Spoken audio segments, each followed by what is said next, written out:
il n'est pas très facile de parler après l'exposé très nourri de données qui donne beaucoup à réfléchir, qui viennent de vous être faits. Mais je pense qu'effectivement, c'est à partir de cette situation, à la fois du présent et de l'avenir proche, qui est celui de nos vies dans les prochaines décennies, qu'il faut que nous réfléchissions ensemble. La présentation que je vous propose porte effectivement sur une tentative de mettre ensemble une réflexion sur le passé et sur le futur. Le premier point d'étonnement que vous pouvez avoir, c'est comment se fait-il qu'un historien travaille pour INRAE et dirige une unité de recherche qui se concentre sur les enjeux de l'observation, de l'analyse et de l'accompagnement des transitions territoriales. L'historien, c'est l'homme du patrimoine, de l'archive, du passé, à qui l'on demande de raconter l'histoire et non pas de se préoccuper de changer le monde. Ça n'est pas que INRAE ou l'UMR Territoire se tournent vers le passé, c'est que l'historien estime qu'il est plus urgent de se préoccuper du temps dans lequel il vit que d'expliquer le passé. Mais qu'effectivement, pour comprendre ce qui arrive à notre temps présent et pour nous donner une capacité à nous projeter dans l'avenir, nous avons besoin d'avoir une vision claire de la trajectoire dans laquelle nous sommes embarqués. Et le métier de l'historien, c'est de documenter cette trajectoire et de le faire, si possible, en réunifiant ce qu'on appelle les données de l'histoire naturelle et de l'histoire sociale, c'est-à-dire étudier à la fois les sociétés humaines, l'évolution des milieux, pour comprendre l'image globale de la dynamique systémique dans laquelle nous sommes embarqués.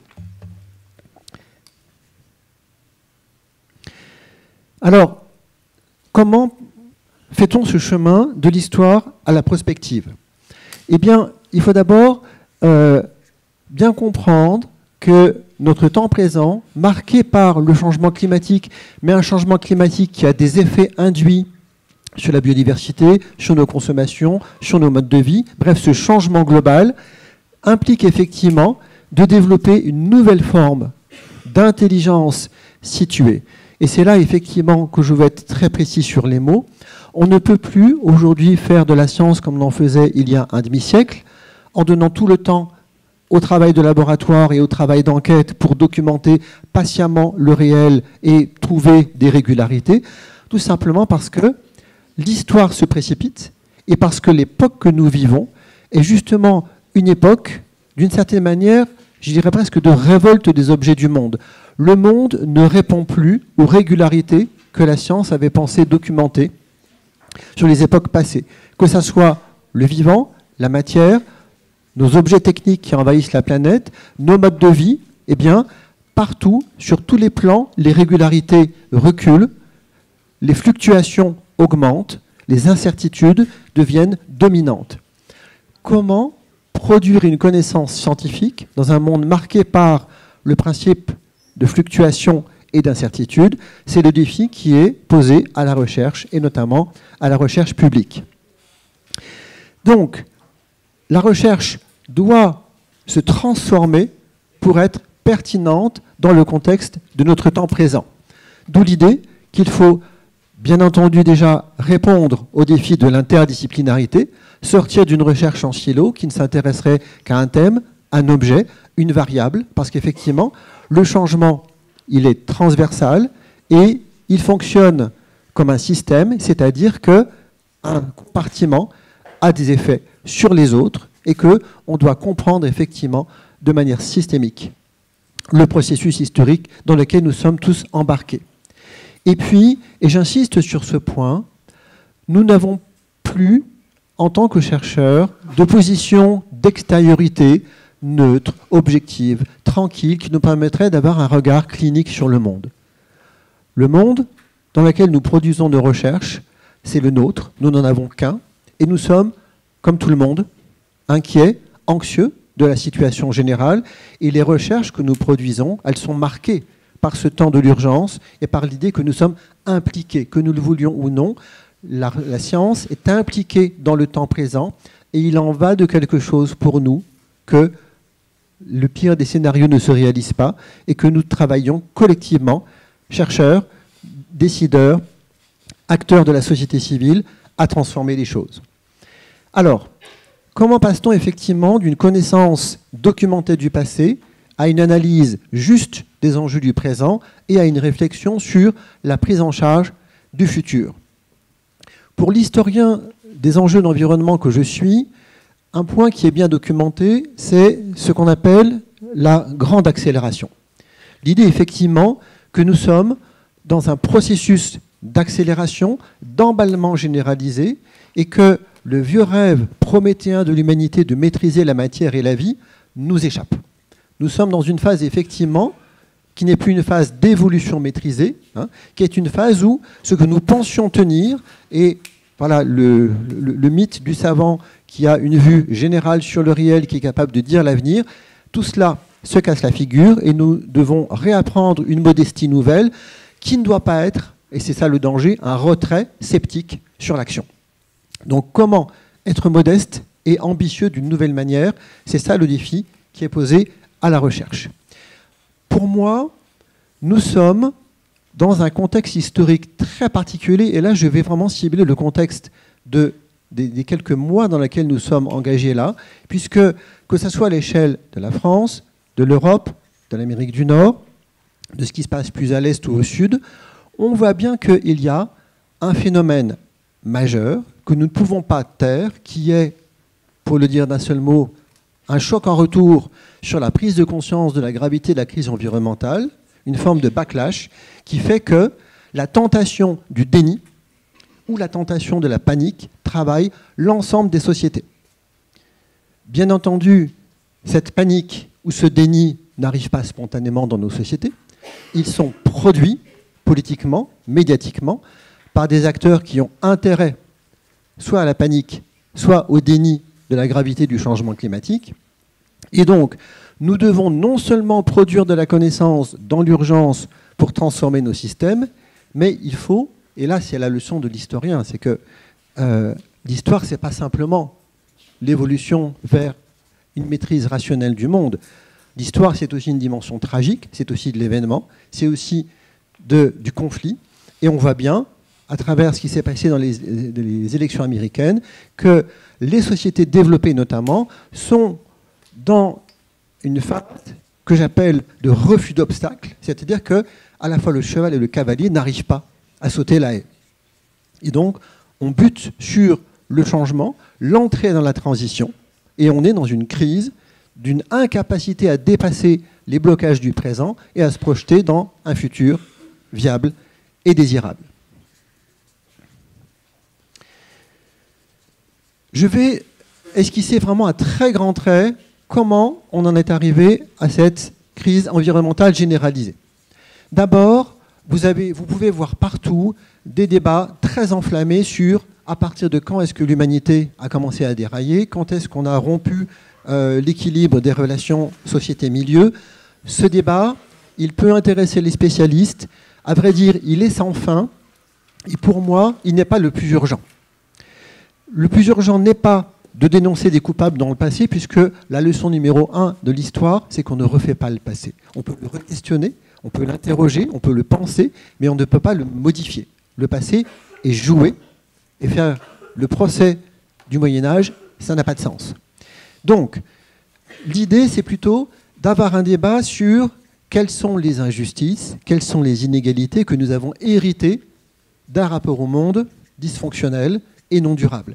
Ça, c'est beaucoup plus intéressant parce qu'effectivement, on ne peut pas espérer développer une action correctrice de la non-durabilité de nos systèmes si on ne prend pas en compte les rapports inégaux d'accès aux ressources, de qualité de vie, les intérêts des différents secteurs d'activité sociaux et économiques, c'est-à-dire si on ne donne pas l'idée à chacun là où il est, qu'il fait partie de la solution et qu'il n'est pas désigné comme étant le problème ou celui dont il faut se débarrasser.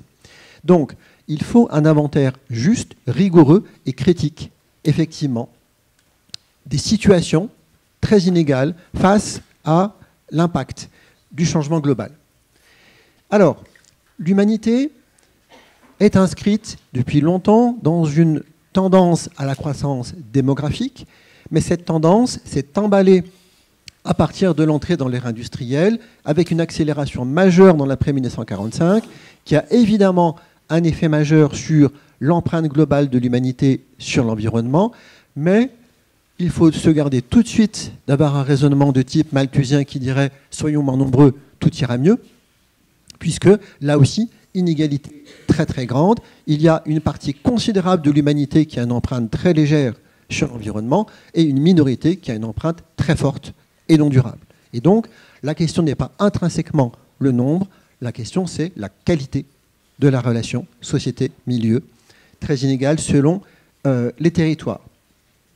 Donc, pour aller très vite, dans la longue durée historique, effectivement, on a dans l'histoire, depuis le néolithique, une densification croissante de l'occupation humaine de l'espace, de l'occupation sédentaire, de la mise en valeur des milieux, de l'urbanisation, mais qui s'est fait à un rythme très lent, très progressif, avec déjà des accidents écologiques ici ou là dans l'histoire. On peut documenter jusque dans l'Antiquité des phases de prélèvements excessifs qui ont eu des chocs en retour très importants. Et donc, les sociétés humaines, et notamment les mondes agricoles et pastoraux, ont acquis une longue expérience de jusqu'où on peut tenter d'exploiter certains milieux ou certaines ressources. Donc il n'y a pas que des savoirs scientifiques à mobiliser, il y a aussi des savoirs vernaculaires accumulés dans la longue durée sur l'évolution des systèmes et l'utilisation des ressources. C'est à partir du siècle des Lumières, du XVIIIe siècle, que l'alliance du capital, de la science et des techniques et de l'expansion de l'Europe a produit un premier effet d'accélération avec l'entrée dans l'ère industrielle, le début des énergies fossiles et le fait qu'effectivement, par la mobilisation de sources d'énergie nouvelles, l'humanité s'est rendue capable de démultiplier sa capacité à exploiter les ressources biotiques et abiotiques de la planète.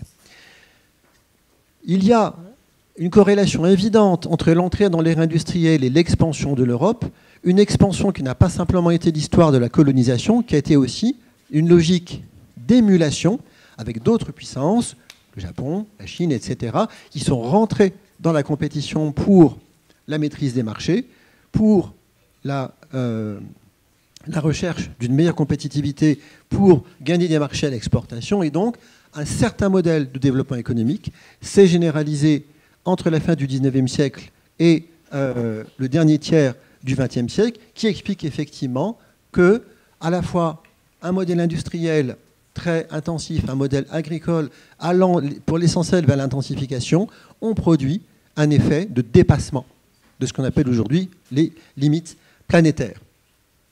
Dans cette aventure, les sciences et les techniques ont joué un rôle majeur. Et donc, il est évident que si aujourd'hui on a des points de vue très critiques sur le statut des sciences et des techniques, ça n'est pas pour rien. C'est le fait qu'effectivement, les mondes de la recherche doivent aussi faire une introspection sur ce à quoi ils ont concouru sur la production d'un monde non durable. Ça ne veut pas dire qu'il faut jeter le bébé avec l'eau du bain et considérer que c'est en se débarrassant de la science qu'on va résoudre les problèmes, bien au contraire. Mais il faut une autre manière de considérer l'activité de recherche, parce qu'il faut prioriser effectivement des réponses articulées, interdisciplinaires aux urgences du temps présent. La crise environnementale, elle s'inscrit dans la longue durée. Mais effectivement, c'est la phase de la grande accélération qui a produit les effets de dépassement, les effets de dérèglement, les effets d'évolution de certains segments vers des formes d'abord de petits effondrements et possiblement demain d'effondrements plus systémiques. Et c'est là effectivement qu'il faut porter son attention. Donc, sans refaire un cours d'histoire économique, ce qui se passe, c'est que le XXe siècle est divisé en deux parties. La première, c'est une partie d'affrontement, deux guerres mondiales, une crise mondiale, la crise qui est consécutive au choc de 1929. Et donc, tout ce qui était les grappes d'innovation de la deuxième révolution industrielle, c'est-à-dire tout ce qui était la chimie de synthèse, l'électricité, les télécommunications, ça a dû attendre un demi-siècle pour se développer pleinement parce que le monde était occupé à régler des rapports de puissance entre l'Europe, la Russie et l'Amérique du Nord. Après 1945, il reste un affrontement géopolitique majeur qui est la guerre froide, mais sans affrontement direct, et donc on passe dans une phase d'expansion, d'émulation pour la puissance, et dans lequel le secteur de la recherche et développement joue un rôle majeur pour produire de l'innovation à jet continu et de la croissance économique à un rythme très élevé. Donc, on a les phénomènes que l'on connaît dans les mondes agricoles de la révolution verte dans les Suds, mais qui a son équivalent avec la modernisation agricole dans les Nords, avec un modèle tourné vers le marché, qui s'appuie sur le machinisme, sur les intrants, sur des variétés améliorées et sur l'idée effectivement d'une compétition mondiale pour la production de bioressources. C'est dans cette phase-là que le carbone, qui n'était pas traité par les historiens comme un acteur important, devient finalement plus important que les présidents de la République ou les chefs d'État, parce que le carbone, la molécule, dans sa diffusion dans l'air du fait de la domination des énergies fossiles, commence à avoir un impact systémique sur le globe. Il a changé les choses. Quand on regarde les séries longues d'évolution du climat, mais aussi de la biodiversité, on se rend compte que les données qu'on a pu voir tout à l'heure sur l'évolution du climat, elles n'ont pas commencé avant-hier. Les perturbations, elles sont bien plus anciennes.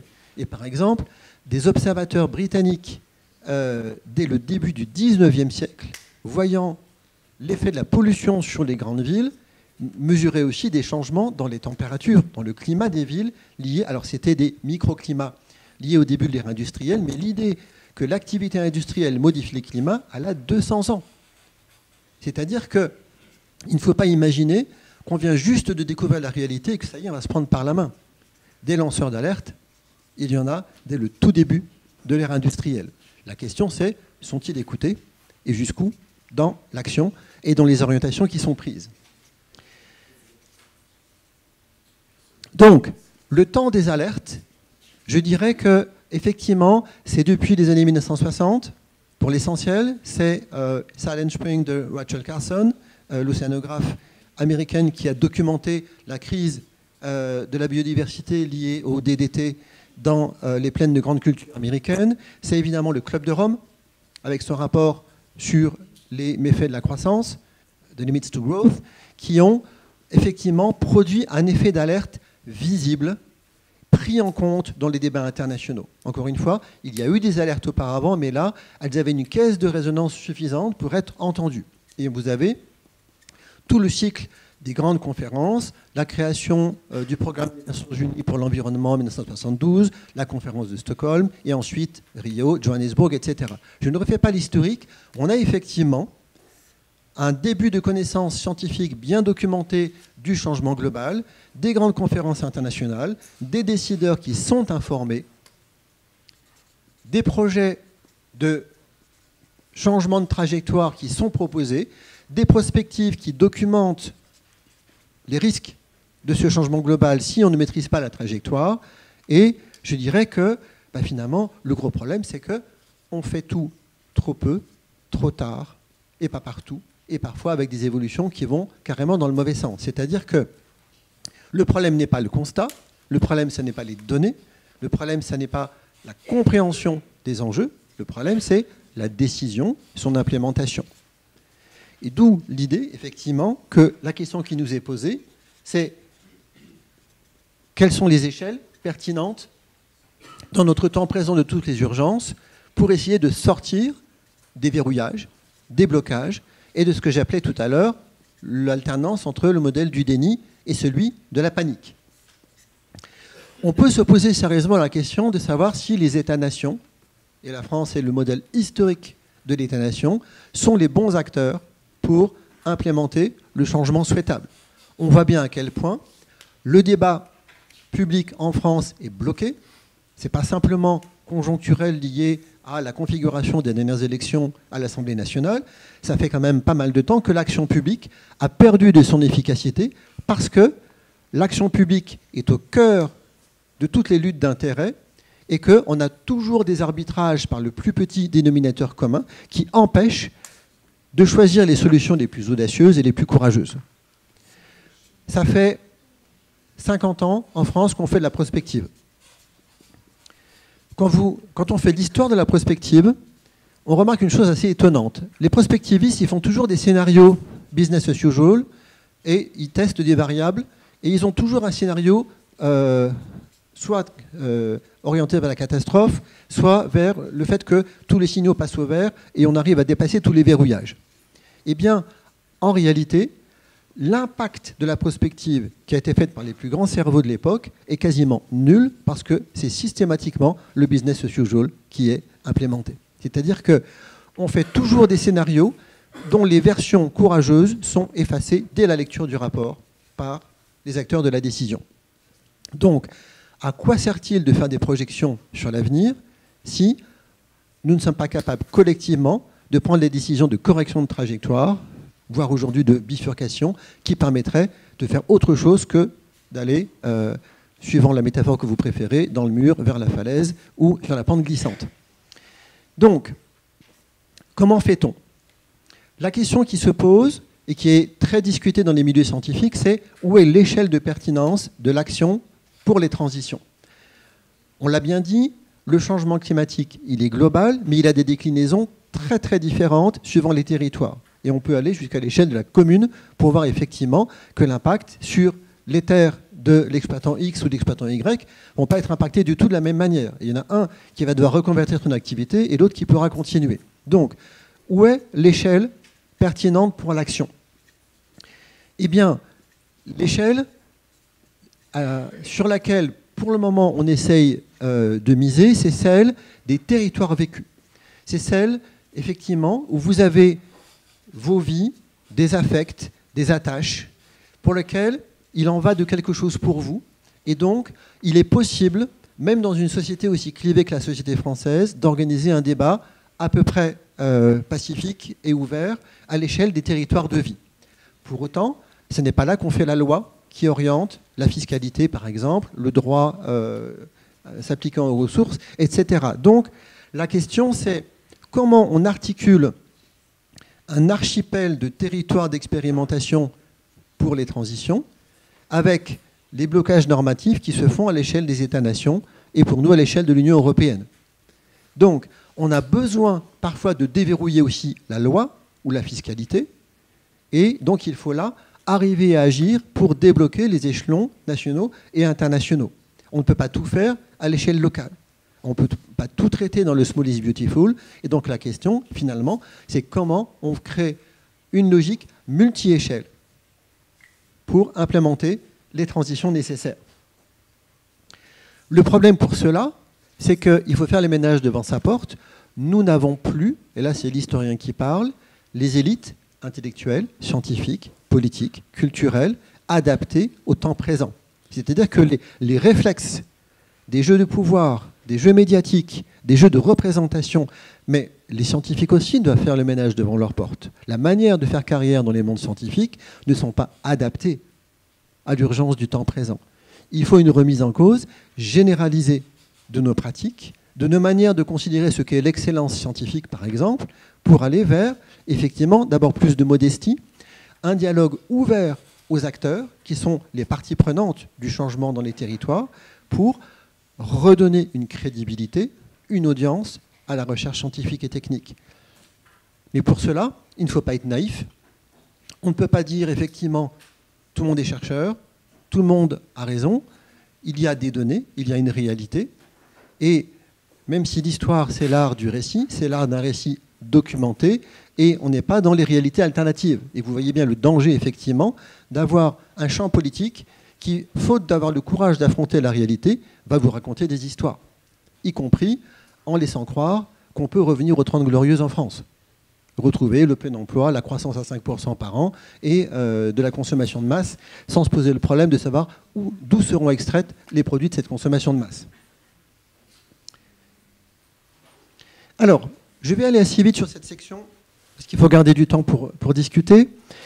La recherche scientifique, elle est traversée par un grand nombre d'initiatives. Ça bouillonne, ça discute, ça se dispute, et c'est une bonne chose. La recherche scientifique doit être un fer de lance de la réflexion sur les transitions, et donc il est indispensable qu'un air de liberté souffle dans les institutions pour qu'on puisse se poser les bonnes questions, créer les controverses argumentées dont nous avons besoin pour produire de nouveaux modèles qui nous permettront d'aider les sociétés à trouver des chemins de transition. Alors, l'Agence nationale de la recherche s'intéresse depuis peu à un champ scientifique en plein boom à l'échelle internationale qui est celui des sciences de la durabilité, Sustainability Science. Ce champ, qui est très développé notamment en Scandinavie et en Amérique du Nord, prône une très large interdisciplinarité et une forte implication de la recherche dans les questions de société et de réorientation des politiques publiques. Il ne s'agit pas, comme on le résume trop souvent, de devenir tous des chercheurs militants, il s'agit de faire de la recherche un acteur impliqué et responsable dans les enjeux du temps présent. Donc, garder le cœur de scientificité de la pratique de la recherche, mais orienter cette scientificité vers les besoins, qui sont ceux des sociétés du temps présent. Donc, la définition que donne l'Agence nationale de la recherche des sciences de la durabilité est intéressante. Elle s'intéresse aux interactions complexes entre les systèmes naturels et socio-économiques et à la manière dont ces interactions affectent dans le temps et l'espace les systèmes de maintien de la vie sur la planète et sa biodiversité, le développement socio-économique et le bien-être humain. On voit bien là le besoin d'unifier des sciences qui ne se parlaient plus beaucoup et qui doivent combiner leurs données, leurs modèles, pour aller vers la société et vers les décideurs, pour avoir des modèles robustes, clairs, compréhensibles, et qui ne mettent personne sur le côté. L'idée, c'est qu'effectivement, on ne peut pas dire le monde de demain, il se fera sans un pan entier de la vie socio-économique. Comment on fait pour embarquer un maximum d'acteurs? Ça demande effectivement une science qui soit elle-même en train de se structurer pour répondre à des enjeux globaux de durabilité. Ici, je vous montre le travail que font les chercheurs américains sur leur domaine de sciences de la durabilité pour essayer d'expliquer comment on peut passer d'une compréhension des interactions nature-société à des chemins de transition. L'historien que je suis se retrouve dans le fait que là, sur mon schéma, vous avez à gauche le passé historique, le chemin sinueux de l'histoire des sociétés humaines, et vous avez derrière le changement des modèles scientifiques, la diversité des voies du développement pour l'avenir. L'idée, c'est que en histoire, quand les sociétés humaines prennent une option, ça crée ce qu'on appelle une dépendance au sentier. C'est-à-dire que quand on prend des options lourdes, eh bien ça implique, ça engage les acteurs dans des choix qui peuvent les enfermer dans un modèle vertueux ou aujourd'hui plutôt vicieux pour 10, 20, 30, 50 ans. La difficulté, c'est qu'effectivement qu'il y a des inerties, des effets de verrouillage, et on le connaît bien sur la question des mondes agricoles aujourd'hui. Vous avez beaucoup d'acteurs du monde agricole qui voudraient changer de système. D'où va venir l'investissement? D'où va venir la formation? Est-ce qu'on a une garantie sur les marchés, etc., etc. Donc on a besoin d'une approche intégrative. Et ce que je disais tout à l'heure sur le refus d'obstacles, fondamentalement, c'est le fait que les acteurs n'ont pas assez confiance ni dans l'avenir, ni dans le chemin qu'on leur propose pour accepter de sauter l'obstacle. Comment fait-on pour accompagner vraiment le changement, pour rassurer suffisamment les acteurs sur le fait qu'il y aura un point sur lequel ils vont atterrir derrière la barrière. Ça ne sera pas une fondrière. Donc, l'agenda de recherche que proposent les promoteurs internationaux des sciences de la durabilité, c'est 1. Monter en échelle dans l'analyse des coévolutions nature-société. Il faut penser les choses à l'échelle locale et territoriale, mais il faut une conversation globale, parce que le monde entier est impliqué dans les changements. Ensuite, il faut progresser dans la compréhension des phénomènes complexes et accepter l'idée qu'on peut produire une science moins exacte, moins rigoureuse, mais plus pertinente en prenant en compte des données larges, parce que, effectivement, si on donne à la science tout le temps de produire des vérités quasi absolues, on arrivera trop tard. Donc il faut accepter de produire une science plus incertaine, qui est dans le flux, mais qui respectent la temporalité du changement global. Et là, vous voyez bien le piège. Il y a des critiques partout. Oui, mais finalement, les scientifiques, chacun de leur modèle, se contredit, etc. Donc, on peut considérer que chacun a sa vérité, et la mienne est celle qui m'arrange. Non. Les données sont construites patiemment, recoupées, critiquées. Mais il ne faut pas demander à la recherche scientifique d'avoir une vérité absolue avant d'avoir le droit de parler. Il faut que des présomptions solides soient là pour nourrir le débat public. Donc ça demande aussi d'aller vers les sciences humaines et sociales, d'aller vers les imaginaires, d'aller vers la culture, de ne pas avoir peur de mobiliser les arts, la création, la pensée, parce que nous sommes aussi des êtres culturels et que notre manière de penser notre avenir n'est pas que technique, n'est pas seulement économique. Donc il faut évaluer les compromis possibles, des compromis qui doivent prendre en compte tous les aspects de l'existence humaine, individuelle et sociale. Il faut transformer les trajectoires non durables en trajectoires durables, c'est l'enjeu essentiel, et donc, comme l'écrivent les auteurs, cela passe par la capacité d'innovation et par une capacité à construire des visions collectivement partagées sur des futurs durables. J'insiste sur cela, sur l'idée du partage. Capacité d'innovation qui n'est plus la fuite en avant par la technique ne nous sauvera pas. Il ne faut ni répudier la technique, ni tout attendre d'elle. L'innovation est en partie technique. On oublie toujours l'autre volet, l'innovation est sociale. C'est des nouveaux comportements, de nouvelles modalités de concertation, de nouveaux rapports économiques. Alors, comment est-ce que ça se décline sur nos territoires? Si je me mets à l'échelle Clermont-Auvergne, qui est celle du territoire sur lequel et pour lequel je travaille, je me pose la question, la science que je produis avec mes collègues de mon unité de recherche, comment peut-elle être mobilisée à bon escient? D'abord, il faut tenir compte du fait qu'un territoire, ce n'est pas un bout de la planète qu'on saisit à l'emporte-pièce et qui serait égal à un autre. Tous les territoires sont importants, mais ils ne sont pas tous construits de la même manière. Et pour l'historien que je suis, ils n'ont pas tous les mêmes héritages, les mêmes mémoires. Et donc, la manière dont on parle avec un territoire doit s'adapter à ce qu'il est, à sa singularité, à sa diversité aussi. Et donc, par exemple, le territoire qui dialogue entre une métropole clermontoise, la plaine de la Limagne et les montagnes alentours, a une histoire singulière qui est faite à la fois d'un passé agropastoral qui a encore un présent et qui veut avoir un avenir, d'un passé industriel qui a le droit de penser à son avenir aussi, même s'il doit se réinventer sur des productions industrielles plus durables, adaptées au monde de demain.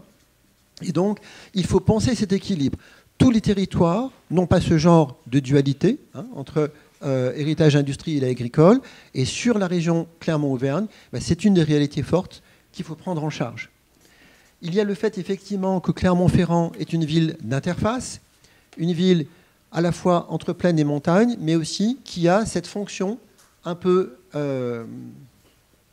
informelle de capitale de massif et qui doit assumer les services qu'elle peut offrir à son arrière-pays, à son hinterland, pour repenser un modèle de développement qui ne soit pas fondé uniquement sur l'attractivité urbaine. La concentration des services, de l'intelligence, de l'activité, de la plus-value dans la ville, c'est un modèle fini. Mais on peut réinventer le rôle des métropoles dans une relation de don et de contre-don avec les territoires qui soit différente de celle des Trente Glorieuses et de l'ère industrielle. Le problème, c'est dans quelle géométrie travaillons-nous? Et là, je marche sur des œufs parce qu'effectivement, territoire de la métropole, du département que je n'ai pas cité, l'ère historique de l'Auvergne, l'ère géographique du Massif central, la région Auvergne-Rhône-Alpes, nos espaces vécus sont des espaces pluriels, polycentriques. Tout le monde n'a pas le même territoire de vie en fonction de ses activités, de son âge, des services et des loisirs qu'il a. Et il faut penser non pas la rivalité des institutions et des collectivités, mais leur complémentarité. Quel principe de subsidiarité peut-on trouver entre le département et la région? Comment une métropole peut-elle agir en dehors de son territoire propre pour irriguer un espace plus vaste? Ce sont des questions qu'il faut se poser à nouveau frais, en dehors des querelles de chapelle et de territoire. S'il y a bien un enjeu très fort autour de la notion de territoire, c'est de cesser de penser le territoire comme appropriation, c'est à moi, c'est à toi, et penser le territoire comme spatialité partagée, autrement dit comme commun. Donc, pour cela, il faut penser aussi le rôle de la recherche. Nous avons la chance d'avoir dans cette région un établissement public expérimental qui est l'Université Clermont-Auvergne, qui n'est pas simplement une université, qui a, par la loi, désormais, le rôle de chef de file de l'enseignement supérieur et de la recherche. Ça oblige l'établissement à se concerter avec le CNRS, avec INRAE, avec les écoles spécialisées comme Veta Gros-Pici, pour penser un écosystème académique partagé et ouvert sur la cité. Pas simplement la cité au sens Clermont-Ferrand, mais la cité démocratique. Comment on fait en sorte que la recherche irrigue la vie du territoire, forme les enfants du territoire, mais fasse aussi de la formation continue. Je pense que c'est le grand défi de l'enseignement supérieur et de la recherche de l'avenir, c'est faire une formation continue. On l'a dit, le changement climatique va changer tous les 5 à 10 ans des éléments essentiels de nos modes de vie. Toutes nos formations sont obsolètes à l'horizon de 5 à 10 ans. Et donc, chercheurs compris, tout le monde a besoin de se retremper dans une connaissance à jour sur l'état du monde. Donc il faut que la recherche soit beaucoup plus dans une relation métabolique avec son territoire pour dialoguer au quotidien avec, évidemment, la jeunesse, mais aussi avec les élus, les acteurs territoriaux, les entrepreneurs, pour que tout le monde soit à égalité d'information et de prise de conscience sur les enjeux du temps présent. Donc cela demande un dialogue ouvert, bienveillant, qui n'est pas tout à fait dans la culture française, et donc nous avons beaucoup d'efforts à faire de ce point de vue-là.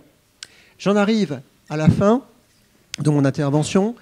On voit bien que pour se donner un avenir, il ne suffit pas effectivement de laisser les choses aller leur chemin. Le chemin sur lequel nous sommes n'est pas un chemin viable et surtout pas désirable à un horizon assez court maintenant. Donc, il faut dépasser la crise du temps présent. Il faut accepter, en tout cas pour la recherche scientifique, de mettre la durabilité au cœur des enjeux de la pratique de la recherche et de la diffusion et du partage de la recherche. Et il faut trouver de nouvelles agoras, de nouveaux espaces démocratiques qui permettent de faire dialoguer l'ensemble des acteurs pour porter un idéal qui soit celui d'une habitabilité retrouvée de nos territoires. Une habitabilité qui ne se voile pas les yeux, qui accepte les cartes d'évolution des températures et de la pluviométrie, ce qui veut dire aussi qu'une bonne partie de ce que nous avons construit sur et autour des lacs et des rivières est à remettre en cause. Bref, il y a à penser, vous savez, le grand débat sur les réfugiés climatiques. On peut avoir des réfugiés climatiques d'une commune à la commune voisine. Il faut penser des solidarités nouvelles, multi-échelles, sur ces questions-là. Voilà. Merci pour votre attention et à votre disposition pour les questions.